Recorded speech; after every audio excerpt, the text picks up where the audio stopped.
Hi friends, ஐநார் துணையில் இன்னும் ஒரு வாரத்துக்கான என்ன ப்ரொமோ நடக்க போகுதுன்னு இந்த வீடியோவில் பார்க்கலாம். நம்ம சேனல் இன்னும் சப்ஸ்கிரைப் பண்ணாதவங்க சப்ஸ்கிரைப் பண்ணிக்கோங்க. சோழனுக்கு பயங்கரமாக கோவம் வந்துருச்சு.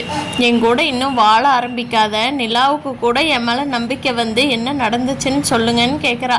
ஆனால் அண்ணனும் தம்பி இருக்கீங்களே 2 பேரும், அட சாமி, என்னை ஏதாவது கேட்டிங்களா? உங்களுக்கு ஒரு டவுட்டாவது வந்துச்சா என் மேலே? இப்போ இப்படி பண்ணியிருக்க மாட்டான்னு அண்ணன் என்னடானா என்னை பிடிச்சி வெளுத்து வாங்குது. நீ என்னடானா டே பேசாமல் இருடாங்கிற. என்னடா நினச்சிட்டீங்க என்னை பற்றி? நான் நிலா கூட வாழணும்னு நினச்சிட்ருக்கிறேன். ஆனால் நானே இன்னொரு பொண்ணை கல்யாணம் பண்ணக்கு கோயிலுக்கு கூட்டிகிட்டு போவேனா? கொஞ்சம் கூட யோசிக்க மாட்டீங்களா? என் மேலே உங்களுக்கு அவ்வளோதான் நம்பிக்கை இல்லை அப்படின்னு சொல்லி சோழன் கேட்குறாரு. அதுக்கு சேரனுக்கு ரொம்ப கஷ்டமாக போச்சு. டே அப்படி இல்லைடா, ஆல்ரெடி நீ ஒரு டைம் இப்படி பண்ணியிருக்கிறில்ல அப்படின்னு சொல்லி சந்தேகப்படுறாரு.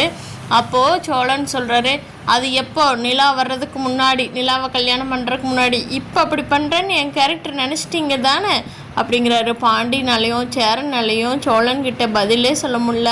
அவங்க பண்ணின தப்பு தாங்கிறத எப்படி அவங்க கரெக்ட் பண்ண முடியும்? அதனால் எதுவும் பேசாமல் ரொம்ப மனசு கஷ்டமாக நின்றுட்டுருக்காங்க. சோழனுக்கு கோவம் வந்துடுது. நிலா வா, என் மேலேயே இவ்வளோ நம்பிக்கை வச்சுருக்குற இந்த வீட்டில் என்னால் வாழ முடியாது. வா நிலா, நம்ம வேறு வீட்டுக்கு தனியாக போயிடலாம் அப்படிங்கிறாங்க. நிலானால எதுவும் பேச முடியல.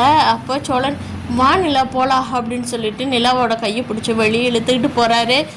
நிலா தான் ஸ்கூட்டியில் சோழன் உட்கார வச்சு கூட்டிகிட்டு போகிறாங்க. ஆனால் கண்டிப்பாக நிலா வெளியில் போகிறதுக்கு விட மாட்டாங்க. இந்த வீட்லேயே ஒன்றா இருக்கணும்னு தான் விருப்பப்படுவாங்க.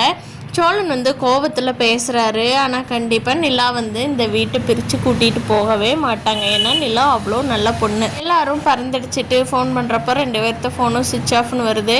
கண்டிப்பாக வந்துடுவாங்கன்னு நம்பிக்கை இருக்குது அப்படின்னு சொல்லி நடேசன் சொல்கிறாரு.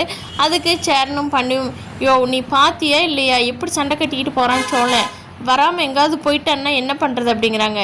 எங்கேயும் போக மாட்டாங்க, என் மருமோ பிள்ளை கூட்டிகிட்டு வந்துடுவான் அப்படின்னு நடேசன் சொல்லிகிட்ருக்காரு. பார்க்கலாம் ஃப்ரெண்ட்ஸ், ஐநார் துணையில் இந்த வாரத்தில் எப்படி சுவாரஸ்யமாக போக போகுதுன்னு.